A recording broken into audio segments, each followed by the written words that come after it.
Abner, what as a kid, what made you want to get involved in boxing? And do you remember your first punch that you threw? So I would go with my older brother, and I'll see him train all the time. I'll see him train, like cool, cool. And one time, and he would not let me lie. Manny Nava, it was in the city of Hawaiian Gardens. For their entertainment, they said, "Hey, can you lend us the little kid? Does he want to spar?" They pointed at me. I was 7 at the time, 7 years Yeah. old. I'm like, all right, cool. They pulled me in the ring. I still remember this young kid. He had a little kid my age. He had cowboy boots. Like, boom, boom. We started throwing punches. Boom! I hit him. Bloody nose. He fell. So when you mentioned like do I still remember my first punch? Yep, I do. That was my first punch. I hit him. He fell bloody. And then the dad, I remember the dad was super mad. Like, no, mijo, hey, levántate, cabrón. So he lifted him up. No, another round. Like, all right, cool, cool, cool. So I beat him up, right? So I get out of the ring. I'm like, I didn't think anything of it other than, we just scrapped and that's it.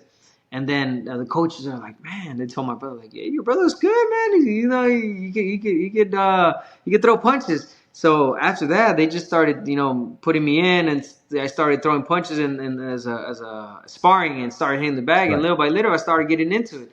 So those were my first punches. That's how I first got into boxing. And then the rest is history. Talk about Mexican Independence Day. We could call this Teddy Atlas here in Las Vegas, Nevada. You heard from the champion himself, likely knocking out the competition. Good evening, everyone. I'm your host, Richard Ortiz of The Fighter's Voice, the only voice that matters. And our guest today, we're simply knocking out the competition. Ladies and gentlemen, let me introduce to you 3-division world champion, ABNER MARES. Welcome to The Fighter's Voice, bro. Thank you, brother. Thank you so much, man. Glad to be on. It was about time, man. I know. We've been talking about it for a while, and we just so happened to have worked together this past weekend, and we linked up. Here we are, baby. I like the way that sounds, work together, because I got to work with a legend, man, a living legend who reinvented himself as one of the best broadcasters in the world. When you hear that other title, I mean, of course, you earned them all. 3-division world title. Some people never even get a shot at a title or win a world title. Some people come short, but to reinvent yourself as one of the best commentators, how does that make you feel? Man, it's a beautiful thing, man. Accomplished. Honestly, it's a you know what? My kids praise more my commentary, my work in that field than my boxing. And I'm talking about every time they go to school, it's like, oh, my dad's an analyst, my dad's a commentator. Oh yeah, and he was also 3-division world champion. So for me, I guess it's an accomplishment. Obviously, something I'm so proud of because kid that grew up from the hood, Hawaiian Gardens, not graduating, not finishing school, and to be where I'm at, brother. It's a big accomplishment. So definitely, I'm happy where I'm at. Yeah, it's definitely something to be proud of. I mean, let me say this: Robert Garcia is recognized today as one of the top trainers in the world, and some people seem to forget he was once a world champion. Yeah, there you go. That's part of reinventing yourself when you do that, and then people just tend to forget what you did in the past because you're so good at what you're doing right now. And I tip my hat off to Robert Garcia, who did train me in my last couple of fights. Great coach, great human being, and I mean it with all due respect. All caps, one of the best coaches out there, Robert Garcia. Because one thing's being and I'm gonna say he's not only a coach, he's a teacher because there's a lot of coaches out there. Yes. There is numerous named coaches, but teachers very few. And Robert is both. He's a great coach and he's a great teacher, and that's why he has grown as the person, as a coach, Hall of Famer coach soon to be that he is, because he's able to adapt with any style and not change their style, just perfect their styles. When other coaches, you take them to other coaches, they try to change their whole styles, and talking about fighters, and they just don't come out the same. It doesn't work that way. And that's something that I always praised and liked Robert Garcia for, that, he never tried to change my style, or I've seen, with other fighters, he just tries to perfect their style, work on their craft, and make them better fighters. When you say that, I think of two things. So first of all, I think of it when you say teacher, I'm thinking of the late great Emmanuel Stewart, Yeah. and also I don't believe Robert Garcia got enough credit on that small window of work that he had that opportunity to work with Anthony Joshua. Yeah. Anthony Joshua threw body shots in that fight more than he bending his probably knees. ever Yeah. did in his whole career. And Hmm. that was just maybe 3 months, if that, with Robert Garcia getting to work with him. Yeah. Unfortunately, when you have these, last minute, fighters that you need to work with, it's a small window, like you said, small period of time where you just you gotta try to do your best and perfect at least the little things that you think are gonna make a difference in the fight, and which that was it. One of them, bending your knees, working on that body, staying in the pocket a little bit more if you're Anthony Joshua. But unfortunately, it wasn't enough for his last fight, for that fight in particular. But again, that does not define what Robert Garcia has done in boxing. I agree. I agree. And there's a lot of teachers out there, and I don't want to miss Freddie Roach or even, I can go on and on if I start Nah, mentioning yeah. trainers, man. I mean, I can. I think Buddy McGirt gets overlooked. I There's think a lot Manny more, and I Robles like gets you said, overlooked. I'm not gonna get into names, but I'm not gonna get into names where other fighters are just the hype, like, oh yeah, he's the coach of the moment, but hey, after that it just goes down. Like, bro, it was just the moment because they had one good fighter and that's it. No, it doesn't work like that. Yeah, you can have one good fighter, but can you continue to make champions? That's a big question mark. That not too many coaches have been able to fulfill. I like this right here. Abner's not coming out jabbing. Abner's coming out with some right hand leads this show. I mean, So it I can is see what it I can is. It's see the through the truth. lines right here, and I respect that, brother. Yeah, no, it is what it is, and it's the truth. I think that's something that we, as not only as a ex active professional boxer, I'm also a fan, and then when I see certain fighters perfect their craft and grow, and I like the coaches. I like what they're saying in the corner. I like the work they're doing in the gym. I like how they work with them outside of the ring, because it's not just what they do inside. It's 100%, also a big percentage. I'm sorry, outside of the ring, how they control Right. that fighter. So I know a lot of coaches that believe me, there's a lot going on behind the scenes that a lot of people don't know about. So yeah. Before I ask you how you started in boxing, because that's one of the key questions I do want to ask you, Yes, sir. since this came to mind, what do you think about father son in the corner? What do you think about that longevity? If you Right. have gotten away with it, when I think of Felix Trinidad and his father, I Danny think Garcia. they ran the course. But what do you Mm. think about that? What's your take on It's not easy. Obviously, it's not easy. Back in the days, old school trainers did not like that. Maybe a little bit. Till this day, they don't like the fathers interfering with the training because it gets a little bit too personal. Us as sons, sometimes we don't listen to our dads or don't want to listen to them because we're just hard headed. It's like, oh, that's my dad. I'm not gonna like, yeah, dad, whatever. When it's someone else, telling you, you pay attention. Maybe that's what it is, but it all starts at home. The fundamentals at home, like how you're raised. If your dad and you were, come from, together, growing up, to a certain level, and he's the man, and he's teaching you, and he's gotten you that far. I mean, it's a reason. But then again, I also respect how, okay, he got you to a certain level, but hey, son, it's time for me to let you go. There's another level that you need to step in. I can't be that guy. Agreed. And you got to respect it. And I've seen it. I'm going to mention, like, Teofimo Lopez recently, he announced, I believe he's going to train with Eddie Eddie Reynoso? Reynoso now. And how long was he with his father? Yeah, And, since and, the start and of you his gotta career. respect the mutual bond and also the father letting go, being a big man and saying, you know what, son, go ahead, do your thing, and I'm always gonna be here for you no matter what. I remember Timothy Bradley made a change. Yeah. When he was trained by his father, he made a change. Yeah.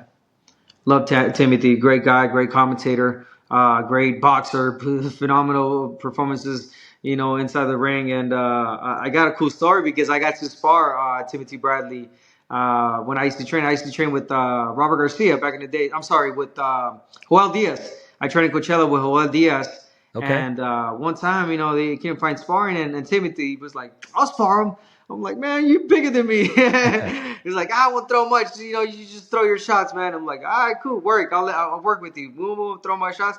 And then we finished sparring. He goes, Abner, I'm not gonna lie, bro. You were hitting me hard, bro. There was a time where I'm gonna start throwing my own punches. And I did, because you were hitting me hard. I'm like, oh no, thank you, champ. Because obviously I was probably fighting at 122 pounds, super featherweight, and he was probably fighting at super bantamweight. I'm sorry, and he was fighting at welterweight or something like that, man. So yeah, big difference. But I got to work with Timothy Bradley. Great That's fighter. another fine example that you just said right there, Timothy Bradley, because some of the youngsters today, Timothy Bradley's broadcasting overshadows some of his boxing ability because a lot of people don't know that he was, a champion of the world, multi-champion of the world, Yeah. and to be able to reinvent yourself, not too many people can do that. I mean, Sugar Ray Leonard tried training, great fighter, legendary Hall of Famer. Yeah. I mean, everybody's quiet when Ray Leonard walks in the room, but he just wasn't the strongest trainer in the gym. Yeah. You know what? Speaking of that training and the coach and all that, I'm a great corner. I'm not gonna lie. No, well, I'm lying. I have not been in a professional corner, but when it comes to sparring, I go to the corner and I tell the guy like, hey, listen, I'm seeing this, I'm seeing that, try to do this, Okay. and it works out. Like, oh shoot, you know what I'm saying? I'm a good corner, but I'm not a good coach. Meaning, like, I can't go to the bag and tell him like, I get frustrated. But when it comes to an actual fight and I'm the corner, I can be a good corner.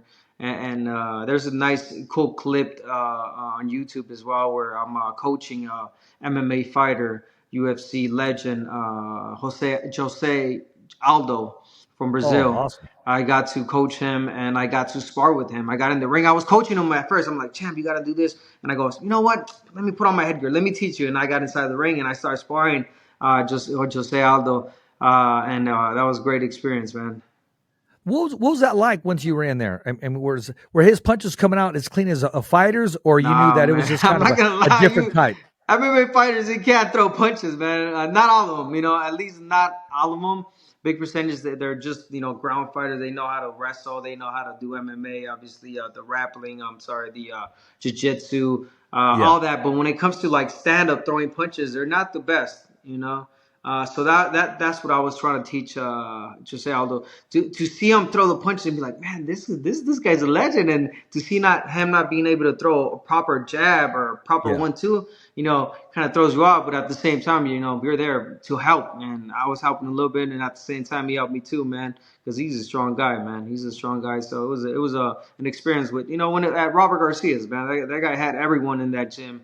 So it was a great experience working with Robert Garcia because he had a lot of talent. The sparring sessions that we had there, I call them, there was no cameras. It's not like, with Floyd Mayweather, they had the doghouse or whatever they called it. Yeah, yes. They film and like go at it. Same thing at Robert's gym, but, we wouldn't film because we respect the fact that, hey, we're just going in there and throwing everything, but, it doesn't have to be aired out. Nobody Yeah, needs to know exactly. about it. So, that's what we had. And I always liked that because Robert had, man, he just had, plan A, plan B, and plan C when it came to a fight and executing a game plan.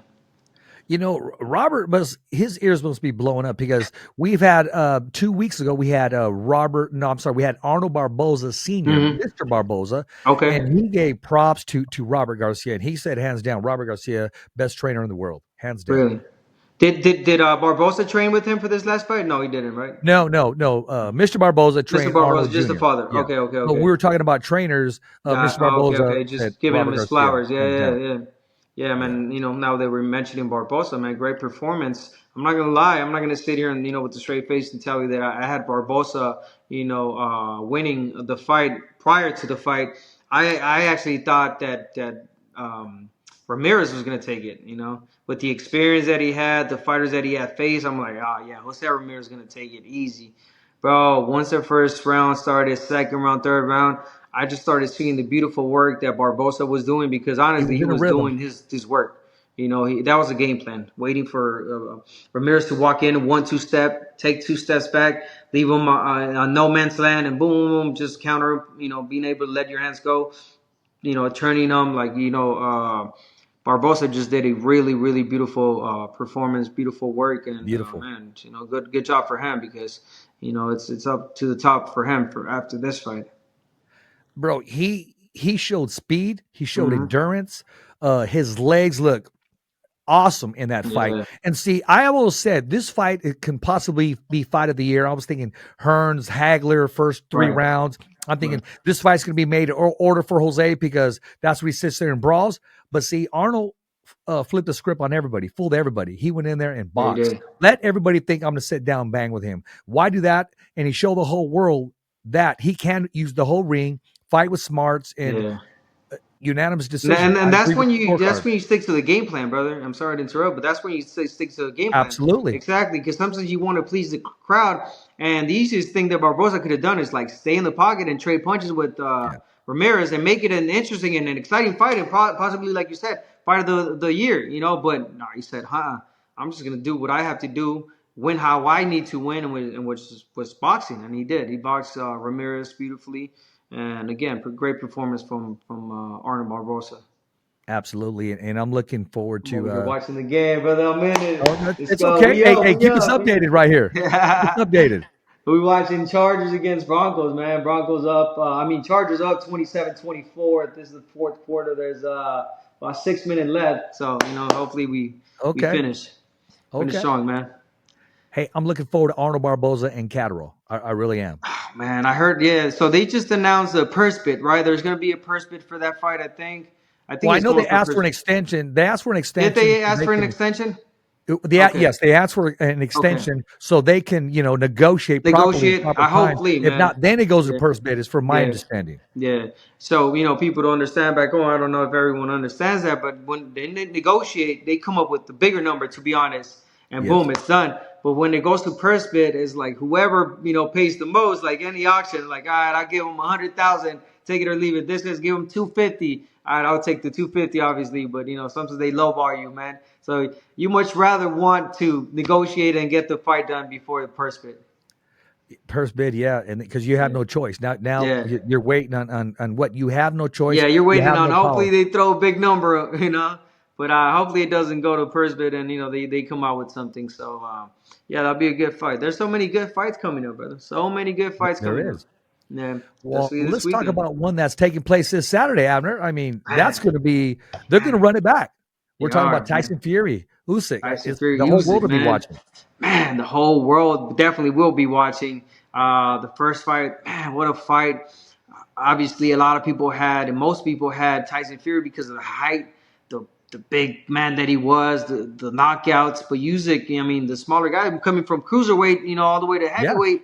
He just did a great job, man. He's just so athletic. This guy's so Yeah. athletic, able to get in, great body work, and get him out and knock him out. Man, beautiful, beautiful performance. And before you even ask me who I got, Saturday night, I'm leaning towards Usyk still.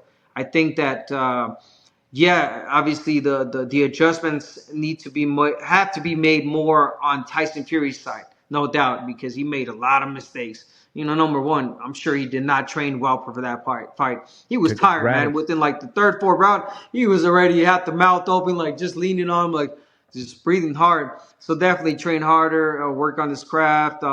Great game plan. Usyk, I think he just has to be the same man and stronger. But man, it's gonna be one for the books. Hopefully, it's one of those fights where we get everything excitement and it doesn't end in like in 1-2 rounds. I want to see excitement within for at least 6 rounds. Well, I Tyson don't Fury's see this coming in fight going lighter the this fight. distance. I don't see this fight going the distance. Oh, I don't see it going the distance. I Yeah. really don't. Tyson Fury's coming in lighter this fight, so he could be more agile. Yeah. And what's good for boxing is Tyson Fury with the victory, so they can run it back again. Yeah. But Usyk, he reminds me like of a heavyweight Pernell Whitaker, or he's just so light, so agile, and he has all the gifts. Chargers just scored 34-24, baby. Let's go.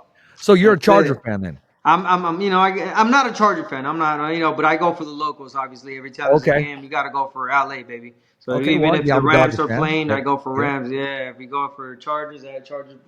LA, baby. That's all it is. There you go. So who do you have this weekend? Yeah, no, I like I said, I got Usyk. I got Usyk winning Okay. this fight. I think he wins again by knockout, if not stoppage. But I see him winning once again this fight. There's obviously there's always a way, but I just feel like that he has Tyson Fury's number already, mentally and physically, and Usyk knows what to do in there. This is a Terminator when we talk about Usyk. This is a robot. This is a machine. he's so focused. If you see the press conference, if you see the interviews, this is a man that's locked in, like 100%, no smile, no grin, like just like like in it, focus 100. And when it comes to fighting, same thing. So I respect that, and I love that about a fighter. He doesn't fall for any of the antics, Ever. from Tyson Fury and what he brings. But that's Tyson Fury. That's who he is. Yeah. I'm actually pulling for Tyson Fury on this fight. Okay. I am. I want to see. Yeah, it's all good. It's not a fun fight if you got one guy going for one guy, Oh, let's of do it, course, man. of course. It's all Hey, we'll good. keep it real. But I'm gonna put you on the spot right now. All right, go ahead. Say you're in the camp of Tyson Fury. Okay. And we're sitting down at the fight meeting, and we're going over the game plans. Yeah. Now it's your turn. What do you bring to the table? What advice do you bring Team Fury to make the adjustments? Well, like I said, number one, which I'm sure he did, the conditioning. The conditioning. You mentioned he came out light. He's coming in lighter, so I'm assuming that he trained a lot harder for this fight. Conditioning is going to be there. Number two, don't fight tall. I know he always does over here. Don't fight tall. Try to tuck that chin in. I know it's harder, easier said than done, especially when you're fighting a smaller fighter. You're throwing down, and it's easier for you to keep your head up. So tuck that chin in. And don't forget about the right hand, man. He forgot about that right hand in the first fight. He was trying to go for haymakers. He was counting on his power. So, set up that right hand, jab, jab. He's a perfect 1-2 type of fighter. So set up that right hand, and as soon as Usyk comes in, walks in, boom, get him with the right hand or the short uppercut. I think those are the two punches that are gonna save Tyson Fury in this fight if he's able to land those two. Or any of those two. Well, that sounds like a great game plan, man. Yeah, and, man. Right, easier said than done. Knowledge is key, man. You can do it. You can do it. We never know. Abner, what's it like in the life of ABNER MARES? I mean, just walking to the store or when people recognize you inside of the gym to this day. Do they no, here's the thing. Do they recognize you as the fighter or they recognize you as the commentator? Both. I get them both. Most, recently I've been getting obviously the commentary. Oh man, I love your work. Hey man, I can't wait for the next fight. I love what you say. I'm always, listening to your commentary. You're on point, that type of, obviously because I haven't been fighting in so long, but when I do bump into like the diehard type of fans, bro, those Leo Santa Cruz fights, man, amazing. I was there, the hype, the energy, like, so you get both. And I'm a local guy. I stay here. Everybody knows I stay in the city of Downey, and everyone knows me here. So when I go to the store, liquor store, any store, people recognize me. It's like, Champ, who you got next week? There's a fight going on. Hey, Champ, what do you think about this fight? So it's pretty cool, man. My kids are already, I guess, not trained, but adjusted to it. Like, oh, here we go. Like, Dad, we'll let you be. But it's beautiful. I got older kids. My daughter's 18 already. My youngest one's 13 and 18. So they're pretty much used to it. As a matter of fact, my oldest, she had she had this homework that her assignment was to record a famous person, an athlete, because she wants to be a journalist as well. My daughter. So nice. She went ahead and interviewed me, right? This was yesterday, as a matter of fact. So we did a whole interview, and she showed me the video. Man, it came out so beautiful. How she edited everything, the clips that she had to put. And a funny thing is that the teacher was like, "Oh, that was great." And he goes like, "I saw that you both have the last name. How is he? Is he related to you?" And then my daughter had to reply, obviously through emo. Yeah, that's my dad. I'm like, "Oh my God, no way!" So the teachers didn't even know. So that was pretty awesome, pretty cool. That's a great moment right there. That's hey, yeah. You're truly a blessed man. Nah, thank you, brother. I am. Honestly, I'm not gonna lie. Got beautiful girls, good girls, well educated, good hearted. Beautiful wife, hardworking. She's still at work right now. Attending her store. She has a makeup store in the city of Downey, Sunwood Mall. Natalie Essence of Beauty. So she's doing her thing. We're hardworking people. That's what we're here about, man. That's what it's all about. And I want to give props to this guy right now. Talking about a hardworking person. I mean, I've been around. I've watched different promoters, and I want to give props to Marv Nation, man. Oh, man. I mean, the way his events are electric. He handles himself. You don't see him sweat. You know when he's locked in and he's focused. So, Yeah. you can go up to him and talk to him, but he's not going to remember anything you said. He'll come up and talk to you when the time is right. And let's talk about that event. An awesome event. A lot of questions were answered about Fernando Vargas Jr. and Sr., in my opinion. And also talk about looking spectacular, Nathan Rodriguez. Yeah. Give us your take on the whole event, and what did you think about the upset? What did you think about the victories, and how much are each fighter growing? And I'm talking about the co-main event and the main event. And the main event. All right, first let me take a quick sip. Salute, my friend. Okay. I need to get one of those. Okay. And then, hey, so what wine is that? It's Josh, a Cabernet. Okay. Josh. Hey, we gave him a free plug. Hey, feel free to sponsor the Fighter's Voice. Yeah, right. I hope I get sponsored by this. I love that. There you go. But yeah, man, you hit it on point. When we talk about Marvin Nation's promotion, first of all, I was with them today. We had lunch today. We talked about the whole fight, and I was just praising them on the fact that you had everything in one card, man. You had talent, you had blood, sweat, tears, knockouts, knockdowns, upsets, overcoming adversity. I mean, just everything in one night, man. Yes. And one card. So respect to Marvin Nations for putting the card like that. Matchmaking, perfection. Love it. So moving, starting with Nathan Rodriguez, the co-main event, El Morenito. Oh my God, man. I was just, he was there as well today. And I was just telling him, not so much, praising him, but also, telling him how talented he is, how good of a job he did, but also how poised he was, like relaxed. Yes. There was never urge for him to get him out. And you know what he said? He's like, Abner, I actually wanted to carry him a couple more rounds because I needed work. I wanted to, do certain things that I wanted to. Oh shit, that says a lot from a fighter. That lets you know he's working. Well, obviously he's studying. He's working on the job. He's learning on the job. I'm sorry, and that's what he was. He wasn't there just to throw punches and get a knockout. No, he was there to learn. And you gotta respect that from a young fighter like Nathan Rodriguez. So phenomenal prospect, phenomenal future champion. I believe so. And we saw it all with that, and then obviously getting the stoppage, getting the knockout. So great performance from Nathan Rodriguez in the co-main event. Now for the main event, we had Fernando Vargas Jr. Man, what a fight! What a fight! Not a walk in the park. And he knew that. I talked to him. We partied together after the fight. I saw him at, I'm not going to say where, but we were at a party, the after party, and we're just chopping it up, man. And he goes, man, champ, he's always hyped. Like, champ, what you think, champ? Man, I overcame that, man. People doubted me. People saw the blood. Like, they thought I was losing. I'm like, man, relax, man. What you think? How did you feel? Like, I felt good, man. I felt good. He was never winning. I just, I felt like I was taking control of the fight. I'm like, yeah, exactly. That was it. Not losing your head, because a lot of people, the adversity, a lot of people, they hit that first time getting cut, blood, people screaming, your corner probably just going, a little bit nervous. Like, you have a lot going on in the moment, so you don't know how to act. So, but Fernando Vargas, I think he handled it really, really well, really, really professional.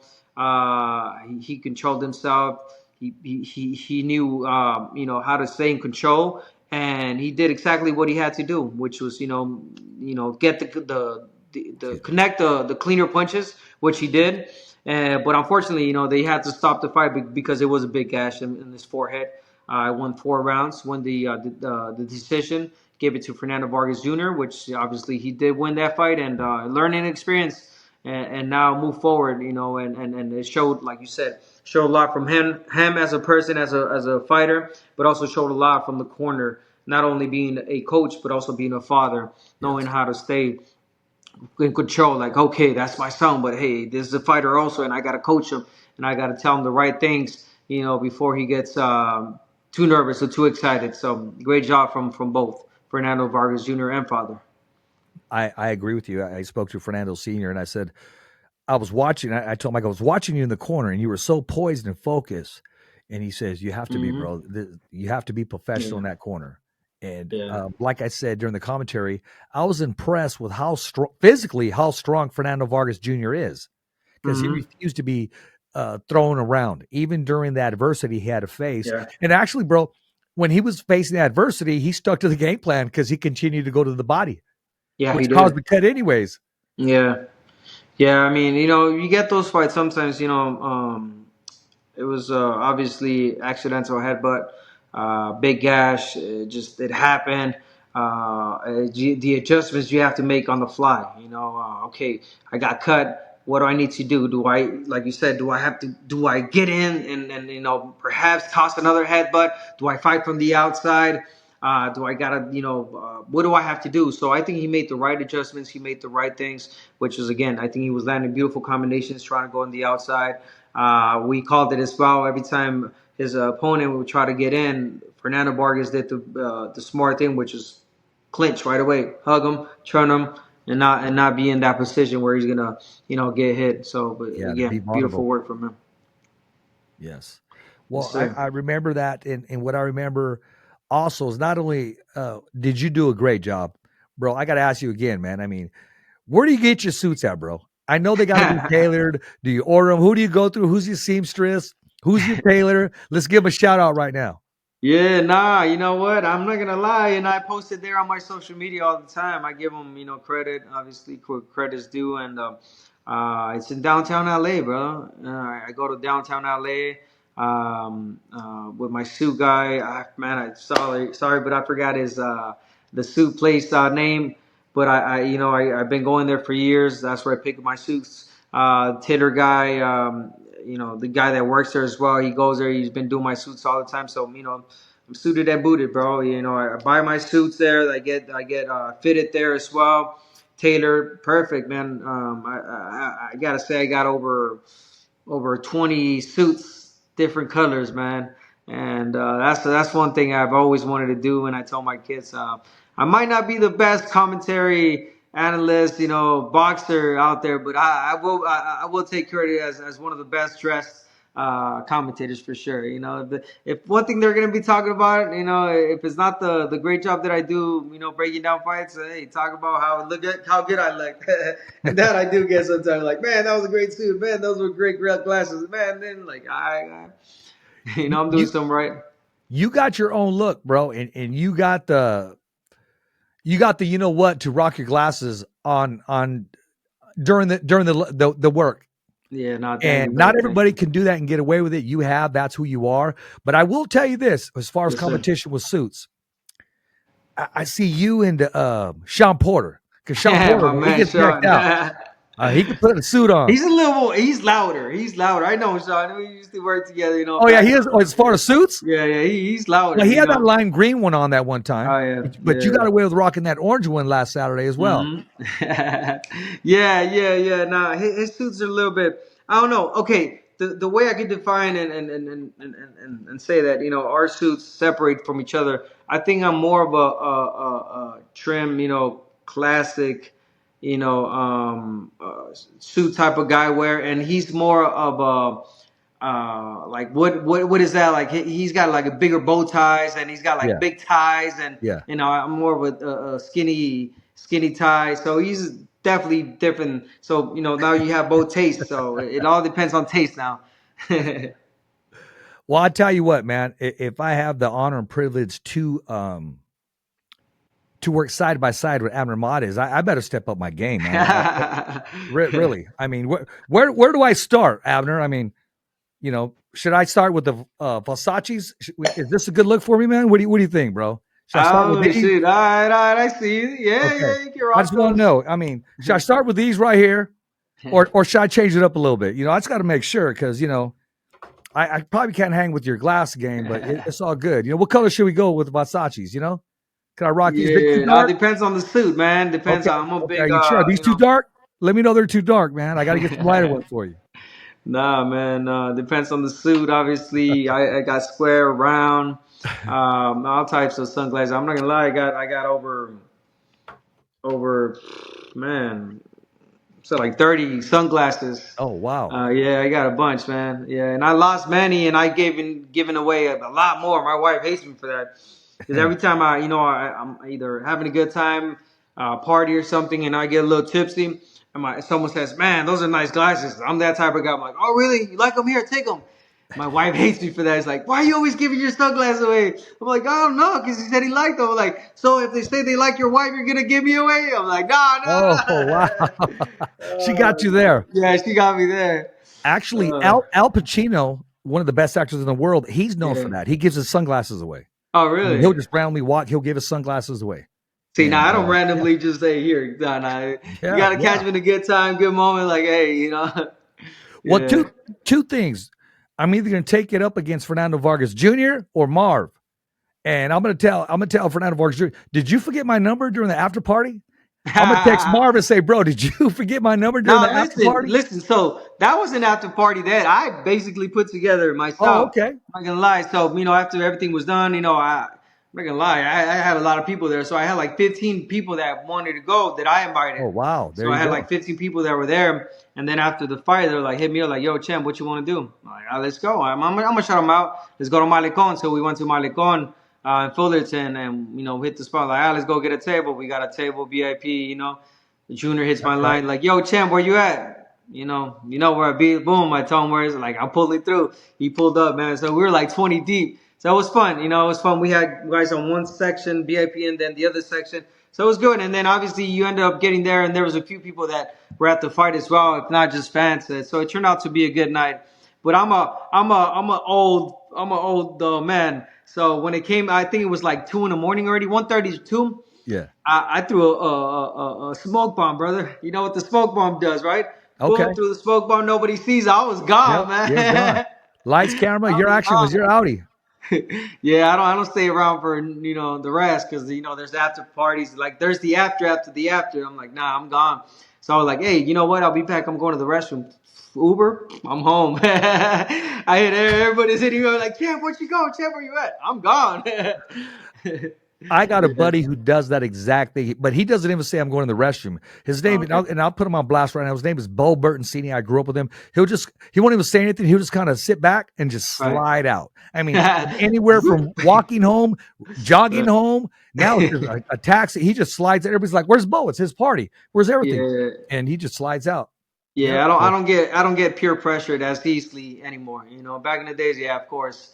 But now it's like, man, I got a wife to get to, home to. That's I right. got kids to get home to. I can't jeopardize all that. So it takes a lot of guts, and a lot of, honestly, it does. You know what I'm saying? Like Yeah. wanting, like, just cut, knowing when to stop. There's limits. Yes. So yeah, man, I was like, I always do that. I'm like, they know me by that as well. Like, "Champ, you pulled it out again, man. You did it again." I'm like, man, I'm not gonna say like these guys, bro. It was like 2 in the morning, and after that, they wanted to go to the after the after. You want I'm to go like, the after party? yeah, those usually end like 6 in the morning. I'm like, yeah, nah, I'm good. I'm good. I've been to Vegas one time covering the fight. I'm not sure. I think, okay, it was David Benavidez and Caleb Plant.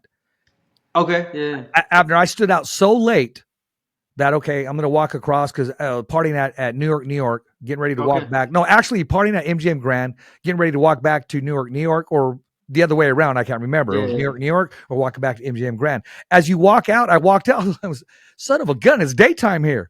Everybody's all dressed up in the morning. They're all going, all full of pep in their Yeah. step, full of energy. I'm going, what the heck? People Coming don't home, coming sleep back in to the room Vegas, like a bro. vampire. Yeah, people don't sleep, man. That's I can only do Vegas. I can only do 2 days, man. 3 days tops. But Vegas is not for a whole week. I know a lot of people, No, they go there for more no. than. I'm like, nah. 1 or 2 more days, 1 or 2 days. I'm drained, man. Yeah, but after the fight, I usually do that. After fights are over, I usually like to go and have a good time. And you know what? This is what I always do. So every time I call a fight, on Saturdays, fight night, big fights, my flight, what time my flight is the next day? 6 in the What morning. time? 6 in the morning. I was about to say that. Yeah, 5:30, 6 in the morning. I don't sleep. I'd rather just, like, all right, fight's over, let's go out. Got my stuff ready. Boom, I'm done. Go to my room, pick up my stuff. Let's go home. That way, I get home, I rest all day, and I'm like, all right, I'm good. I enjoyed, because you don't enjoy it, brother. You go out there and you work, and that's Yeah. all you did, man. I'm like, nah, I'm still young. I still have the energy to do it. So I'm Oh, going to you're in do it your until I prime. can't no more. And then I'm like, all right. I got to change my flight to noon now. There you It go. won't There come you to go. Get time. those extra hours. Yeah, it won't come to. You know, you got to check out after before 12. So sometimes you got to be out there. So I really don't like early flights unless I really have to do something important the next day. I yeah. remember Tyson Fury on the rematch with Deontay Wilder, getting ready to catch a 7:30 flight. It's 6 o'clock in the Hmm. morning. And lo and behold, right in front of NGM Grand, just walking around with regular people, was Tyson Fury. And he was telling his brother, he says, I'm going to walk the strip. He goes, I want to take it all in and I want them to see me. So as Right. he's getting ready to walk the strip, I'm waiting for Uber. And I'm like, so at least I had an opportunity to go up to him and say, hey, congratulations, champ. Right. But I was ready to leave my luggage there and just go walking with him. And yeah, That's what's up, man. No, Vegas is, it's fun, man. I'm excited for the next one. Benavidez against David Morale. It's oh, that's gonna be be a awesome. banger, man. That's gonna be a banger. David against David, man. David Exactly. against David. So that only means one thing. That means you got to come back on the show in February and we got to break Of that course, fight down man. and talk about Of that. course. Yeah, So man. Abner, what as a kid, what made you want to get involved in boxing? And do you remember your first punch that you threw? I do actually. So how my boxing career started. My older brother was a fighter. My dad was a professional boxer himself, but my older brother was already training, right? Yeah. So we lived in Mexico at the time. I come from Guadalajara, Jalisco. We immigrated the states when I was 7 years old. I got a big family at the time. We were seven of us, brothers and sisters. Now we're 11. I got 10 siblings. But at the time we were seven, and my older brother, he was already training in Mexico. So when we came to the States, first thing he did was look for a boxing gym, right? So my dad didn't come with us from Mexico to the States. It was just my mom. So my mom she had two jobs. So our older brothers would take care of us. So they would split the kids. My older brother would take care of, two or three, and the other one would take another the three, Yeah. three or four. So they would split us. So I would go with my older brother, and I'll see him train all the time. I'll see him train, like cool, cool. And one time, and he would not let me lie. Manny Nava, it was in the city of Hawaiian Gardens. For their entertainment, they said, "Hey, can you lend us the little kid? Does he want to spar?" They pointed at me. I was 7 at the time, 7 years Yeah. old. Like, all right, cool. They pulled me in the ring. I still remember this young kid. He had a little kid my age. He had cowboy boots. Like, boom, we started throwing punches. Boom, I hit him, bloody nose. He fell. So when you mentioned do I still remember my first punch? Yep, I do. That was my first punch. I hit him. He fell bloody. And then I remember the dad was super mad. Like, no, mijo, hey, levántate, cabrón. So he left him. No, another round. Like, all right, cool, cool, cool. So I beat him up, right? I get out of the ring. I'm like, I didn't think anything of it other than, we just scrapped and that's it. And then the coaches are like, man, they told my brother, like, yeah, your brother's good, man. He could throw punches. So after that, they just started, putting me in, and I started throwing punches and as a sparring, and started hitting the bag. And Right. little by little, I started getting into it. So those were my first punches. That's how I first got into boxing. And then the rest is history. My dad basically came to the States from Mexico, and then started forcing me. That's the word. He forced me into the sport because he was a great boxer. My dad, my older brother was like, "Yeah, you're gonna be a boxer too. You're gonna be a boxer." He would force me to go to the gym, force me to go run, and really, I thank him to this day. My dad, I had lunch with them earlier as well.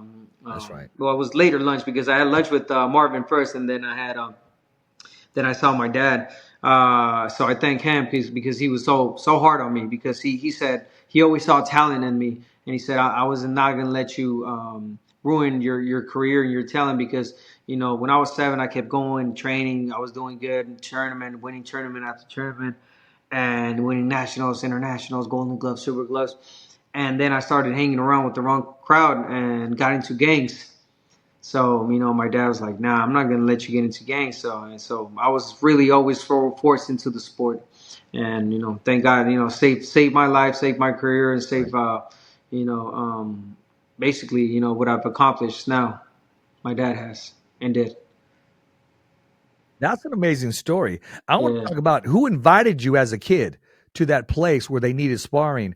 what made you wake up that morning and say, okay, we're going here? Was that your older brother inviting you? Yeah, my brother. So no, it was not him inviting me. He was taking care of us. So Okay, my brother will take us, that's what it because he was. was And taking you care of us. happened to So go.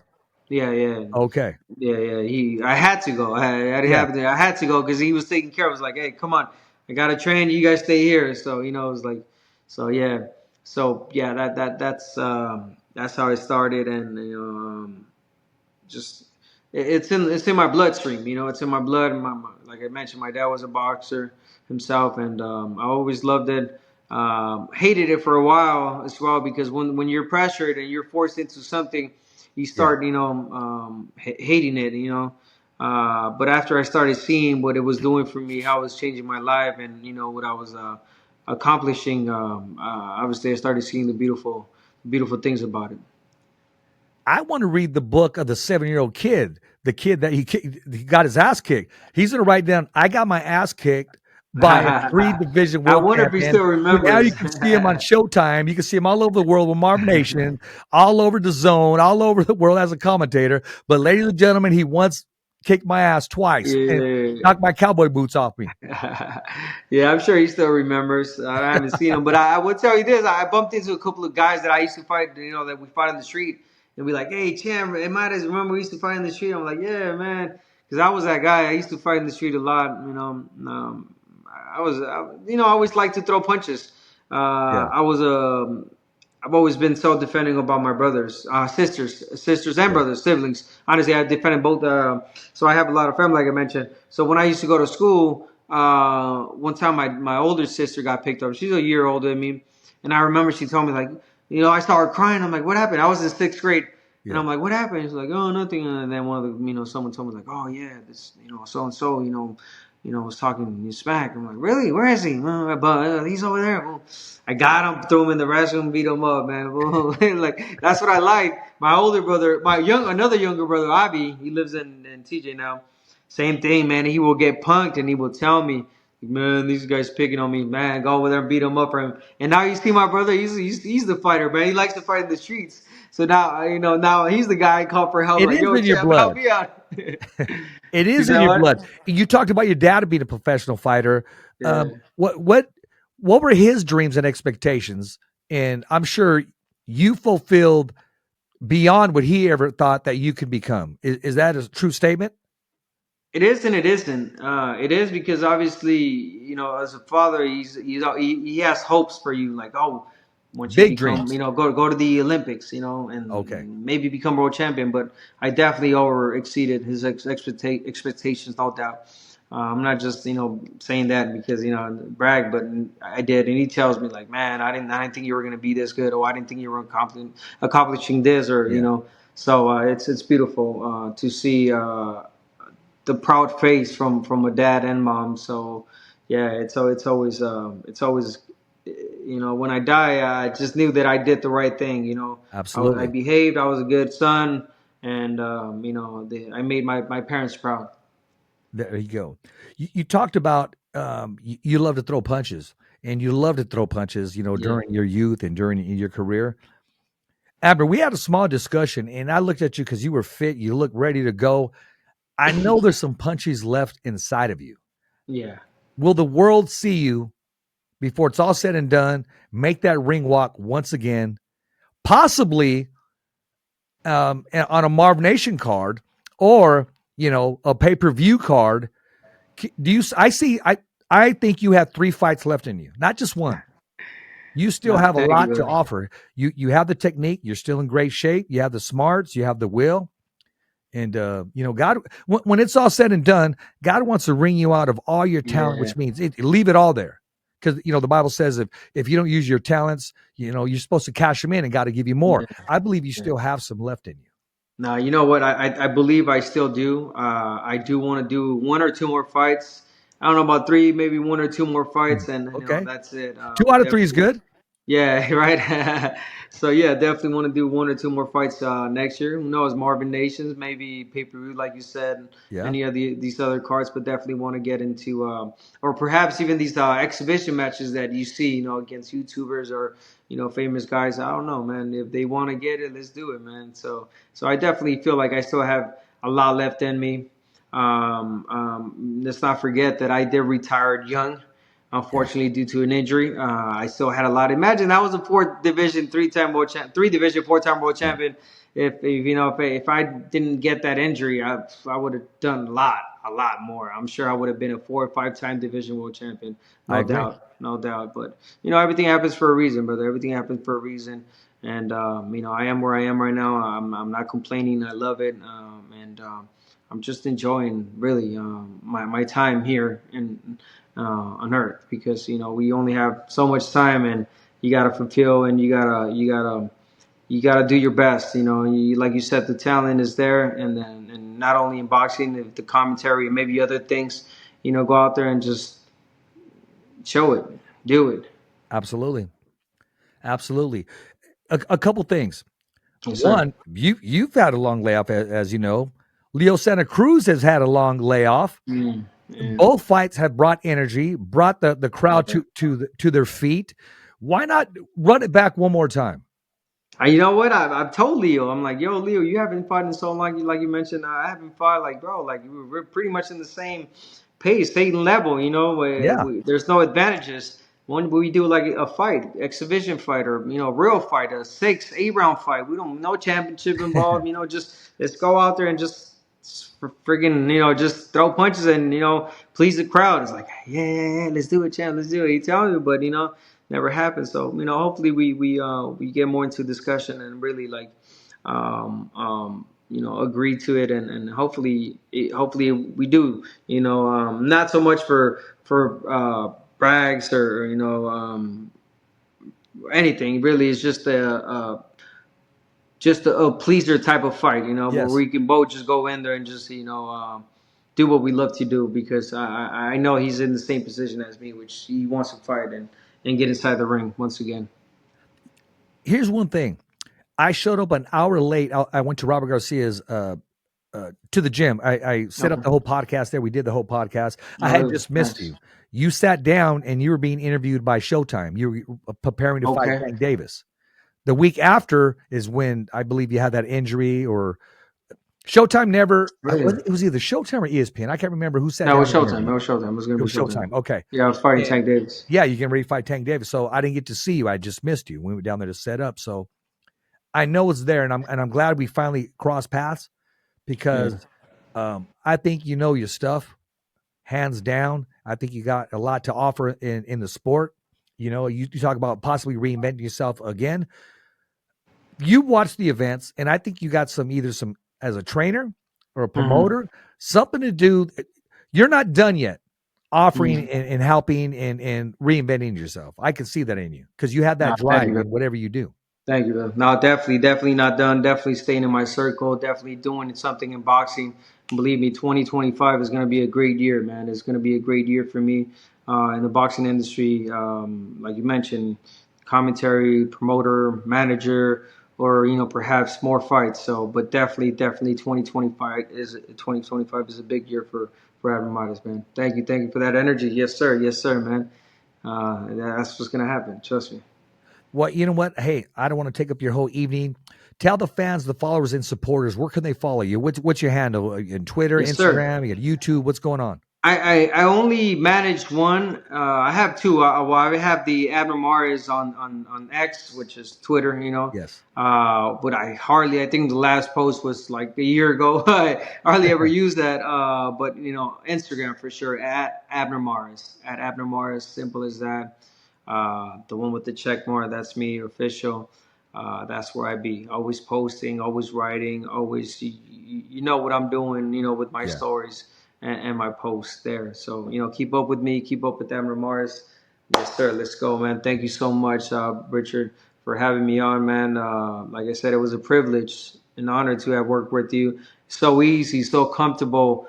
You feel that energy. Sometimes I'm not gonna lie. Sometimes you have, you're working with someone, doing the commentary, and you just sometimes I don't know, you might agree with me, might not, but you get this energy like I don't like working with this guy, or I want to look better than him, or like I don't know, the energy between us was like perfect. We were just there to do our job. We clicked. Your knowledge, my knowledge, and you're great, man. Your energy just through the roof. You were on point on everything you were mentioning, and I was just piggybacking, writing on whatever you were saying as well. And honestly, brother, you do a fantastic job. I recently saw the replay on our show, and I'm like, man, we killed it there. We killed it. So it takes two to tango, brother. And you're a great dancing partner, great colleague, great person to work with. Appreciate it, man. Thank you, bro. I appreciate that. Iron sharpens iron, man, and I've learned a lot from you. The main thing that I did learn from you is you allowed me to be myself, and your work is just. I said it even before, and I don't need to go on and on, but yeah, I thought there was chemistry there. I think the show there's chemistry. I'd love to have you back in February, and iron sharpens iron, man. Sky's the limit. My man, yes sir. Well, listen, I'm going to let you go. I'm going to let you get back to that game. Most important, I'm going to let you get back to that wine. And, hey, okay. The next time we do a show together, I'm going to be waiting for that text or that message. Hey, Rick, the after party's over here. Stop by, my man. Let's do it. No, for sure, man. It was the first show, so I was like, I don't know. I just met this guy. But next show, for sure, you're in my line, man. I hit you up. Like, all right, after bro. party, baby. Let's do it. I appreciate that. All right, brother. Yes. Thank you so much, man. God bless you. Well, ladies and gentlemen, I want to thank our guest, the 3-division world champion, ABNER MARES, ladies and gentlemen, who says he still has some left in him, and you can possibly see him back in the ring in 2025 as a commentator, as a fighter, and you know what? Sky's the limit for him. And if you have not followed our YouTube channel, please subscribe. It's www.youtube.com/thefightersvoice. Remember, every fighter has a voice, and so do you. As always, it's a wrap. Thumbs up for Richie. Okay, fight fans, it's not goodbye, but until next week. Remember, it's always voiceography at its finest. So on behalf of Richard Ortiz, the special guests, saying hasta luego, babies. And always, thanks for listening.